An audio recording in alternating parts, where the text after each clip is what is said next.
자, 이어서 오병주 변호사님 모시겠습니다. 어서 오십시오. 오병주 변호사. 어서 오십시오. 자, 들어오시죠. 아유. 어서 오십시오. 아이고. 예. 그 오병주 변호사님은 저희 이봉규 TV는 처음이신데, 예. 그 광화문 집회 연단에서 예. 그 애국 집회 때 아주 설파하시고 그러셨는데, 아니 근데 변호사님이 왜 이렇게 애국 집회에 그렇게 맞으면 목청을 높이십니까? 예. 그날 그 전날 하루 전날 갑자기 네. 아마 김문수 전 경기도지사님 쪽에서 혹시 최근 여러 가지 우리나라의 현실 정책에 대해서 뭐 한 잠깐 얘기를 해줄 수 있느냐 해서 갑자기 응하게 된 것입니다. 아, 그렇죠. 예. 지금 현실을 우선 좀 뭐 강론에 이따 들어가겠습니다. 뭐 현실 총체적으로 지금 문재인 정부 어떻게 보십니까? 예. 우선 국가의 가장 중요한 것이 안보라고 할 것인데 안보가 파탄나고 있고 한미 동맹이 균열되고 있습니다. 그리고 탈원전 정책 등 경제 상황이 피폐해 있고 실업자가 늘고 경제 상황이 아주 안 좋습니다. 이와 같은 여러 가지 염려되는 상황이 벌어지고 있고 공수처라든가 선거법 이런 것을 개정했는데 이것이 전부 정치꾼들끼리의 야합 비슷한 그런 술수를 부리는 취지들이고, 그리고 검찰 인사도 아주 잘못된, 대단히 잘못된 인사 폭거가 일어났습니다. 예. 즉 뭐 검찰 인사 얘기 말씀하셨으니까 이제 중간 간부 인사 이제 하는 거 아닙니까? 그렇습니다. 근데 이제 윤석열 검찰총장은 이제 그것까지는 하지 말아달라고 공개적으로 천명을 했어요. 이번에 1차 학살도 이제 너무한데 실무팀에 말하자면 팀장급 이 간부는 날리지 말아달라고 했는데 이게 추미애 법무장관한테 통할까요? 아니면 밀어붙일까요? 글쎄요. 그 어떻게 할 것인지 아마 그대로 밀어붙일 가능성이 더 높다고 보여집니다. 그렇게 되면 이거 어떻게 되는 겁니까? 원래 검찰 인사라 하는 것은 전국 검찰의 수장은 윤석열 검찰총장이죠. 추미애 장관은 법무부 장관으로서 검찰의 인사권, 예산권, 또 교도소, 형집행 단계 여러 가지 분야를 통해서 정책 분야의 장관이라고 할 수 있습니다. 그런데 이 인사권을 가지고 이 소신껏 일하는, 원칙에 입각해서 일하는 검사들을 만약에 좌천시킨다든가 쫓아낸다면 대단히 잘못된 것이고, 미국 같은 경우에는 사법방해죄로 탄핵이 될 수도 있고 또 직권남용죄로 형사처벌도 받을 수 있는 그런 구속요건이 될 수 있는 사건입니다. 그래서 추미애 장관이 올바른 인사권을 행사하기를 바라는 입장입니다. 그런데 오늘도 뭐 뉴스 나온 게 그 유재수 관련해 가지고선 그 자기들끼리 이제 뭐 이 유재수 비위가 알려지면 안 된다. 이게 백원우도 이렇게 주장한 게 드러났고요. 어저께는 박형철 비서관이 그 압력을 했다고 보고하라 이런 지시했다는 게 실토가 다 나왔어요. 그러면 이건 어떻게 뭐 빼도 박도 못하게 끝나는 거 아닙니까 이게? 사실은 그 어떤 의미에서는 피의자로 전환될 수 있는 사람들이 여러 가지 그 핵심 인사권을 휘둔다든가 한다고 하면 대단히 잘못된 것이죠. 그래서 지금 검사들이라는 것은 하나의 준사법기관이고 소신껏 일하는 기관인데 공수처 설치하는 문제도 만약에 공수처를 설치했으면 조국 장관 수사가 이루어졌겠습니까? 마치 압수수색하고 일하는 모양새를 갖추고 한 몇 달간 수사하는 모양새를 갖추다가 조사해보니까 아무것도 없더라, 혐의가 없더라 이렇게 발표할 수 있지 않겠습니까? 그래서 이 검찰에서 준사법기관인 검사들 소신껏 일하는 기관을 배제하고 새로운 공수처 설치한다? 이것 자체도 좀 잘못된 발상이라고 봅니다. 잘못된 건데, 잘못된 건 국민들이 다 아는데도 이거 그냥 계속 이렇게 강행을 하잖아요. 문재인 정권이. 올바른 잘못된 거 우리 국민이 뭐 태극기 집회를 그렇게 매주 하고 우리가 이렇게 유튜브에서 뭐 이렇게 맨날 그렇게 얘기해도 넌 하나 까딱 안 하고 계속 더 뭐 압박을 하는 이유가 뭡니까 이게? 제가 광화문 집회에 뭐 가서 연설을 해봤습니다만 거기 오신 분들이 무슨 옛날에 태극기 집회 뭐 우리공화당 뭐 이렇지 않습니다. 보면은 아주 다양한 분야의 어린 청소년부터 일반 시민들이 대부분 나오더군요. 제가 연설한 후에 저한테 전화를 주신 분들이 다 일반 시민들이에요. 또 제가 알던 분들도 제가 갑자기 연단에 나와서 깜짝 놀랐다 이렇게 하면서 전화를 주시고 했는데 나라를 걱정하신 분들이 그만큼 많이 광화문 집회 현장에 나오고 있는 것입니다. 네. 문재인 대통령께서 올바른 정치를 하시려면 들을 줄 알아야 됩니다. 자기 편, 내 편 가르면 안 됩니다. 문재인 대통령이 되면은 어느 더불어민주당의 대통령이 아니고 자유한국당의 대통령이 아니고 정의당의 대통령이 아니라 대한민국의 대통령으로서 올바른 의견을 들을 줄 알고 또 국정 운영을 올바르게 해야 됩니다. 지금 대단히 우려할 만한 상황이 벌어지고 특히 한미동맹의 균열은 심각한 상태입니다. 깡패가 북한 핵이라는 것은 깡패가 칼을 들고 5천만 동포를 향해서 목전에 칼을 겨누고 있는데 이 깡패가 설치는 것을 그나마 세계 경찰 역할하는 미국이란 나라가 경찰로서 출동해서 도와주려고 하는데 이 깡패와 경찰을 화해 중재시키겠다? 대단히 잘못된 외교 활동을 한다고 보여집니다. 그리고 지소미아 파기 이런 것도 일본이 저희는 우리 온 국민이 미워하는 나라지요. 왜냐하면 일제 36년 치하에서 우리를 괴롭힌 나라이고 침략했던 나라이기 때문에. 그렇지만은 동맹이 결성되고 연합전선이 결성되는 것은 미운 나라, 이쁜 나라 이렇게 해서 결성되는 것이 아닙니다. 국가의 이익이고 국가의 안보 전략적 이익, 전략적 이익과 공통의 적이 있을 때 동맹이 결성되는 것이죠. 옛날에 히틀러가 워낙 강력한 독일을 만들어가지고 각 나라를 침략하고 유럽 전체를 침략하고 유대인 600만 명을 학살할 때 미국과 소련은 미운 나라들끼리죠. 서로 원수의 나라죠. 그런데 두 나라가 할 수 없이 연합을 해서 히틀러를 무찌른 바가 있습니다. 이것이 바로 국제 현실은 공통의 적이 있을 때 동맹이 결성되고 연합전선이 결성되는 것입니다. 아니 미국하고 일본도 서로 전쟁한 나라인데 지금은 공통의 적 북한과 중국이 있기 때문에 가장 강력한 동맹이 된 거 아니에요. 옛날에는 그렇죠. 진주만 습격으로 인해서 얼마나 전쟁을 치열하게 치렀습니까? 지금 말씀하신 대로 진주만 공습을 계기로 해서 미국은 자신들의 전략적 이익으로 해서 히로시마 나가사키에 원자폭탄 2발을 터뜨렸는데 당시 B-52 폭격기에 문짝을 띄어냈습니다. 왜냐하면 5,000kg짜리 핵 무기를 적재하려면 문짝을 띄어내고서 싣고 가가지고 히로시마와 나가사키 두 방에 원자폭탄을 터뜨렸는데 따지고 보면은 지금 말씀하신 대로 일본과 미국은 불과 몇십 년 전에 수백만 명의 불구대천의 원수예요. 그렇죠. 그렇습니다. 불구대천의 원수가 될 수 있습니다. 그렇지만은 일본 입장에서 보면은 지금 어떤 문제가 벌어졌느냐면은 당시 그렇게 해서 원자폭탄 2발 맞으면서 무조건 전부 후퇴해가지고 한국이 해방되고 사할린 남단의 섬들 다 일본 땅인데 그때 러시아한테 다 내줬거든요. 그래서 러시아한테 자신들의 원래 땅 내놔라 하니까 러시아 쪽에서는 꿈쩍달싹 않고 이런 방구 대꾸 한 번 안 하고서 바로 히로시마 나가사키에 터졌던 원자폭탄의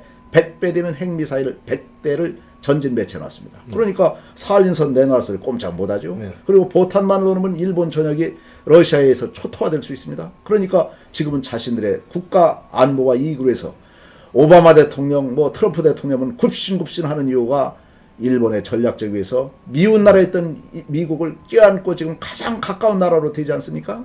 그런데 우리나라의 문재인 대통령이 6.25 때 우리를 도와줬던 나라 142명의 미국 현역 장성들의 친아들이 생명을 걸고 참전했던 나라 당시 미국의 트루만 대통령의 친아들이 참전해서 생명을 걸고 참전해서 구해줬던 죽었잖아요, 나라. 결국. 그래서 미국 벤플리트 미 8군 사령관의 친아들이 바로 죽었지 않습니까? 이런 나라 감사할 줄 모르고 거꾸로 이렇게 한미동맹을 균열시키고 거꾸로 요새 감사할 줄 모르니까 미국 쪽에서는 거꾸로 당신들 감사할 줄 모르면은 미 8군 여기 한국에 주둔한 비용 니들 돈으로 환수해서 다 내라 하는 것이 지금 요새 방위비 인상하는 거 감사를 못하고 의리가 없으면 돈으로라도 내놓으라는 그렇죠. 거예요, 그런 입장입니다. 그러니까 미국 거예요. 국민들은 한국이 이제는 역사적 인과관계나 도와줬던 혈맹관계를 무시하는구나 이렇게 생각하고 있지 않습니까? 문재인 대통령이 지금 정신을 바짝 차려야 될 때이고 우리 국가적 이익과 대한민국 동포의 안전을 위해서 열심히 노력해야 될 때인데 이 한미동맹을 흔들고 균열시키고 하는 것은 문재인 대통령이 역사 앞에 국민 앞에 사죄를 해야 될 것이라고 생각합니다. 그 양반이 사죄하겠어요? 맨날 우리가 이렇게 얘기했는데 사죄하겠어요?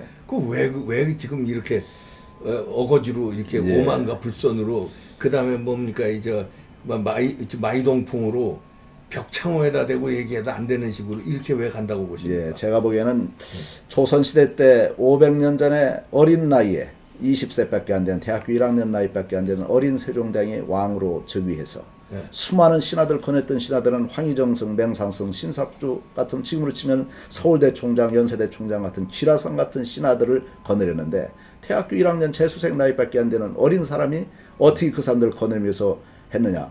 그 사람이 가죽분을 떨어져 나갈 정도로 책을 읽었기 때문에 공부를 했기 때문에 실력을 갖춰서 신하들을 제압을 했습니다. 경륜을 가지고 있습니다. 일본이 가보니까 대마도를 이종무 장관을 발탁해서 정벌을 해서 대마도 도주한테서 1년에 한 번씩 조공을 받는 위대한 대한민국의 세종대왕이 된 것입니다.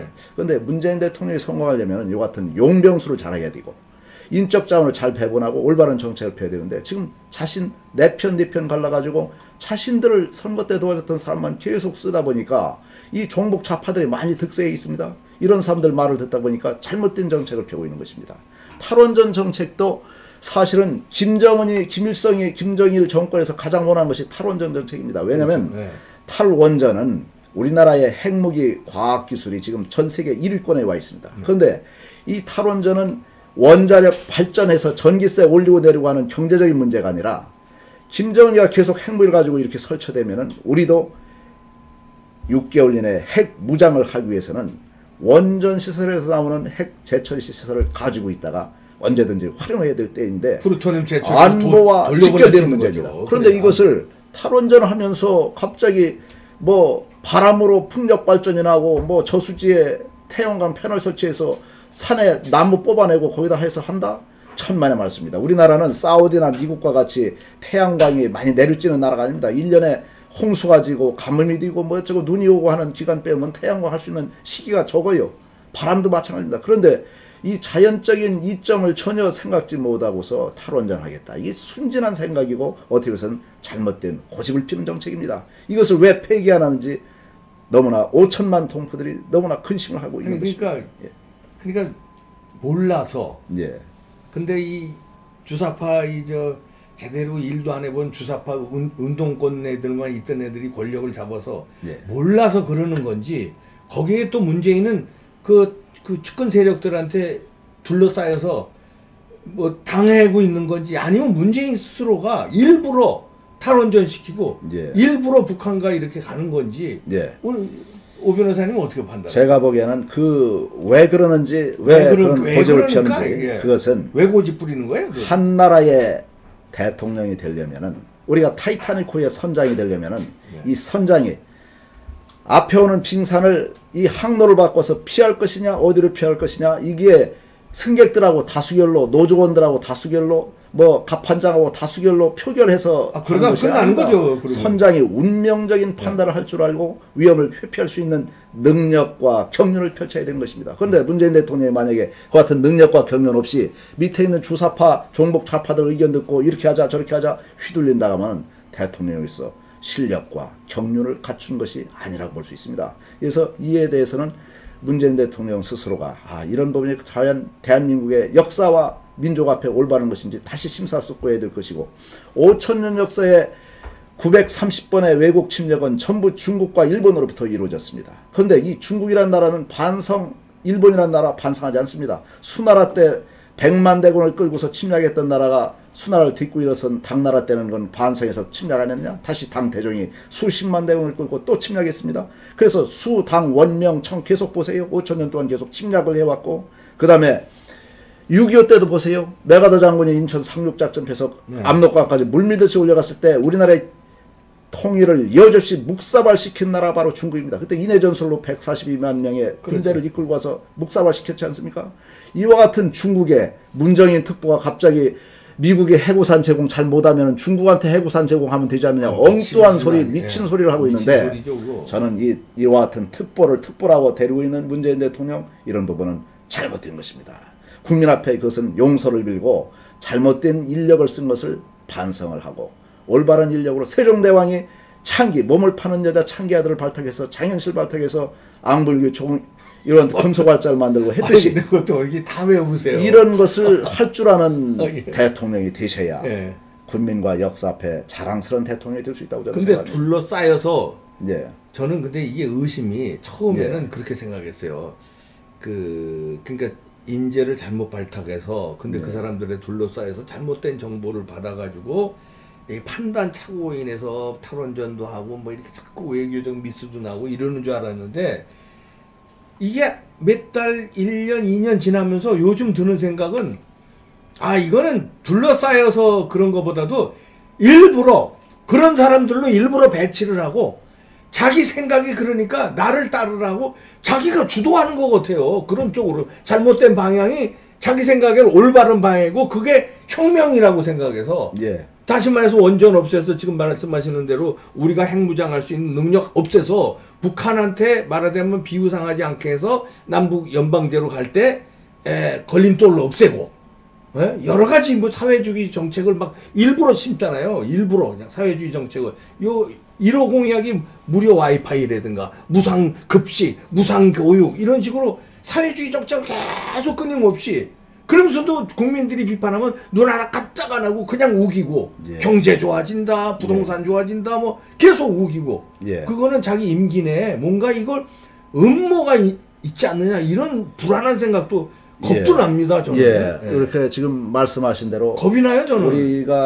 우리 국민들이 걱정하는 단계가 아주 심각한 단계입니다. 베네수엘라 같은 데는 차베스 대통령이 국정 지지도 99%까지 올렸어요. 문재인 대통령이 뭐 57% 국정 지지도보다 훨씬 2배 이상 능가하는 국정 지지도를 가졌는데 이 사람이 한 일이 뭡니까? 우리 정치꾼들이 하는 구호 잘 있지 않습니까? 사람이 먼저다 어쩌고 하는 거. 그거 베네수엘라에서부터 왔던 구호들입니다. 그렇죠. 뭐냐면은 베네수엘라 석유 매장량이 전 세계 1위권에 있으니까 엄청난 국부를 가지고서 전부 국민들한테 표를 사기 위해서 전부 나눠주고 무상급식하고 무상 배부하고 해가지고 표를 얻어서 국정지지도 90%를 넘나들었는데 이 사람 때문에 베네수엘라 지금 멸망 단계에 와 있지 않습니까? 계란 한 줄 살라고 하면 리아카에 지폐를 가득 싣고 가야 계란 한 줄 살 정도의 살인적 인플레와 모든 국부가 재산 있는 사람들 전부 해외로 빼돌리고 다 도망치고. 다 도망갔잖아요. 그래서 베네수엘라 빈껍데기가 돼서 지금 죽어가는 나라가 됐지 않습니까? 난민 모든 나라가 그렇습니다. 이 포퓰리즘 정책을 펴는 무책임한 정치인들, 이 정치꾼들 때문에 대한민국이 잘못하다 위태로울 수 있습니다. 저는 이와 같은 위급한 상황에서 우리 국민들이 각성을 하고 또 대통령께서도 각성을 하고 인력을 올바르게 써야 됩니다. 올바른 장관을 써야 되고 올바른 참모를 써야 됩니다. 그런데 이 사람들이 전부 종북좌파, 사회주의파 이런 사람이 있으면 안 됩니다. 특히 김원봉이가 애국자다는 얘기를 하는데 이건 대단히 잘못되면서 역사 공부 안 한 것입니다. 왜냐하면 김원봉이는 바로 북한 핵심 공산당 실세로서 말하자면 6.25 침략 전쟁의 원흉입니다. 그런데 자기들끼리 공산당끼리 권력투쟁에서 밀려나가지고 수용소에 수용됐다가 아마 자살했다는 학설이 많습니다. 자살해서 죽어간 인물입니다. 그런데 이 사람이 김원봉이가 일제시대 때 독립운동을 했다고 해서 이 사람이 애국자다? 안 그렇습니다. 독립운동할 때는 누구나 다 독립운동 한 사람들은 애국자라고 할 수 있지만은 그 후에 해방 이후에 이 대한민국에서 어떤 애국을 했느냐 잘못된 매국을 했느냐 이것을 다시 따져야 되거든요. 그런데 공산당 정권을 세우고 있으면 대한민국 자유민주주의에서 하나의 아주 대단한 매국이지요. 김일성 세력 뭐 이런. 김일성도 실제 김일성이 아니라 김성주라는 사람 아닙니까? 이와 같은 것을 잘못된 것을 잘못 오도해서 이 사람이 애국했다고 대통령께서 얘기한다고는 5천만 동포에 대한 역사교육을 잘못시키는 것입니다. 저는 이것이 우려할 만한 사태라 이렇게 생각하는 것이죠. 저는 또 이런 생각도 하는 게 베트남 모델을 이 사람들이 꿈꾸는 게 아닌가. 뭐냐면 이제 그 자유월남이 이제 그때 이제 막 내분이 있었잖아요. 그 국민들끼리 내분이 있고 그때 미국이 거기를 이제 도와주고 있었는데 참전을 하고 있었는데 미국에서는 반전 운동이 막 일어나고 그러니까 미국에서도 이거 베트콩들 뭐 땅굴에 숨었다가 밤이면 나와서 따쿵따쿵하고 전쟁이 끝나지도 않고 예산은 예산대로 들어가는데 베트남 내부에 자유파들이 분열이 있고 그러니까 반전운동에서 뺐잖아요. 빼자마자 먹고서는 공산화 된 다음에 어떻게 됐어요? 시간이 지난 다음에 다 숙청한 다음에 그 다음엔 지금은 중국식으로인가 말을 개방해가지고 지금 경제가 일어나고 있잖아요. 그러니까 이 좌파들이 이거 베트남식으로 지금 일단 사회주의로 막 이렇게 예방주사 맞듯이 사회주의로 가다가 미국 몰아내고 북한하고 연방제 해가지고 숙청할 사람들 다 숙청해서 당분간은 베트남 경제처럼 어렵지 무너지지만 그 다음에는 똘똘 뭉쳐서 베트남 지금 경제 살아나고 있잖아요. 자기네들도 살린다. 근데 자기네들이 영원히 집권한다. 네. 이런 식으로 가려고 마음먹고 이해찬이가 50년, 100년 하겠다는 거 자기네들이 집권한다는 거 아니야. 이런 그 어떤 그 계획을 가지고 이렇게 밀어붙이는 거 아닌가. 이런 예. 불안감도 있어요. 예. 이해찬 대표가 뭐 50년, 100년 집권한다는 말 하는 것 자체가 국민 앞에 잘못된 말을 하는 것입니다. 네. 왜냐하면은 그런 말을 할 수도 없을 뿐만 아니라 이 베트남 모델 지금 말씀하셨는데 이 네. 베트남을 보면은 우리가 이것을 배워야 됩니다. 네. 우리의 민노총, 전교조 이런 분들이 전교조 선생님들이 학생들에 대해서 잘못된 교육을 많이 심어주고 네. 있고 안보의식을 형해화시키고 있고 민노총에서는 열심히 민노총 활동한 것이 마치 사회주의가 자신들의 룰 모델처럼 네. 잘못 생각을 하고 있는데 만약에 김정은이 북한 정권에 들어가서 민노총 활동을 펴서 평양 지하철에서 파업을 한다든가 전교조 활동을 펴서 주체사상과 다른 교육을 바로 죽죠? 학생들한테 하면 바로 고사포로 쏴 죽이고 죽여버리지 그건 가만 안 놔둡니다. 네. 그래서 민노총 전교조는 자유민주주의 체제 안에서 민노총 전교조입니다. 그 사람들이야말로 지금부터 좌파를 할 것이 아니라 자유민주주의 체제를 수호하는 우파 역할을 해야 된다고 저는 생각합니다. 네. 그리고 베트남이 월맹 공산화된 후에 한 일이 뭡니까? 먼저 숙청 작업을 해서 죽이는 작업을 하는데 민노총 전교조 같이 자신들의 도와줬던 무슨 좌파 비슷한 사람들 그건 먼저 숙청해요. 이 사람들은 언제든지 정권을 반기를 들 사람이다 해서 먼저 죽이고 먼저 수용소 보냈습니다. 그리고 성직자들은 저 사람들은 교화 가능성이 없다. 전부 죽여버렸습니다. 이것을 우리가 알아야 됩니다. 종북 좌파들이 공산화되면 자기들은 살 것이다. 천만의 말씀입니다. 그리고 우리가 공산주의의 용어 혼란 전술에 속아서는 안 되는 것이 공산주의 사회주의는 마르크스 레닌이 노동자 농민을 위한 정치념이다. 우리가 이렇게 알고 있는데 그것은 걔들이 의도에 선전하는 선전이론이고 핵심 실천 분자들끼리 알고 있는 이론은 자기들이 공산혁명에 성공하면 죽이는 사람들이 바로 노동자 농민입니다. 왜냐? 북한에서 보세요. 북한에서 노동자 농민이 잘 삽니까? 가장 가난하고 못 사는 사람들이 노동자 농민이에요. 전부 그 노동자들 월급 1년에 몇십 달러도 못 받습니다. 이 같은 가장 불쌍한 노동자 농민이 되는 것입니다. 우리나라의 자유민주 체제에서 노동자 농민은 잘 살 수 있습니다. 그런데 이것을 용어 혼란 전술에 속아서는 안 됩니다. 그리고 종북좌파들이 만약에 하나님을 믿는다면은 하나님을 믿는 사람은 종북좌파에서는 안 됩니다. 왜냐하면은 공산주의 이론을 만들었던 칼 막스가 바로 유대인입니다. 유대인이기 때문에 성경책을 다 통독을 했어요. 그래서 성경책을 연구를 해서 성경책에서 평등 이념을 빼놨습니다. 근데 하나님이 얘기하는 평등이라는 것은 부자라도 네 이웃을 네 몸과 같이 사랑하고 사랑으로서 그 나눠주라는 뜻이지 남의 것을 강제로 뺏어서 가지라는 뜻이 아니거든요. 그렇죠. 또 피해 혁명을 해서 죽이라는 뜻이 아닌데 이 공산주의는 평등이라는 이념을 딱 세워놓고 피해 혁명을 합니다. 죽입니다. 십자명을 번하는 것이다. 살인하는 것입니다. 그 다음에 절도하는 것이다. 뺏어가는 것입니다. 이와 같은 공산주의 이념에 하나님을 믿는 이념하고는 전부 잘못된 것입니다. 그래서 공산주의에서는 종교는 인민의 아편이라고 했어요. 그런데 하나님이나 불교나 이런 것을 믿는 종교를 믿는 분들은 이 공산주의에 속아서는 안 되는 것입니다. 그래서 저는 우리나라 국민들이 각성을 해야 되는 것입니다. 조그만 댐에서 조그만 구멍 하나가 뚫어지면 점점 구멍이 켜서 무너져내릴 수 있습니다. 5천만 동포가 타 있는 이 배 갑판에 조그만 구멍이 뚫려서 이 갑판에 크게 해서 자꾸 세월호 하는데 세월호 같은 참사가 벌어질 수 있어요. 국가 안보에 세월호 사태가 벌어질 수 있습니다. 이것이 일반 정치인들이 자기 정권 잡기 위해서 세월호 자꾸 이용하지 말고 국가라는 큰 배에 세월호 참사가 벌어지지 않을 수 있도록 예방하고 국민에 대한 안보의식을 공고해야 되고 한미동맹을 굳건히 해야 되는 것입니다. 그리고 정신나간 정치꾼이나 정신나간 학자들이 중국 등거리 외교, 균형자 외교론을 펼치는데 등거리 외교나 균형자론은 우리가 강력했을 때 우리가 미국 편을 들면 미국이고 우리가 중국 편을 들면 중국일 정도의 강력한 나라가 됐을 땐 그 말이 타당해요. 미국 입장이면 미국 입장에서 등거리 외교가 맞죠. 중국도 내 친구, 독일도 내 친구, 일본도 내 친구, 한국도 내 친구 해도 되는데 우리가 국력이 약할 때는 가장 강력한 나라가 내 친구가 됐을 때 안보를 보장할 수 있습니다.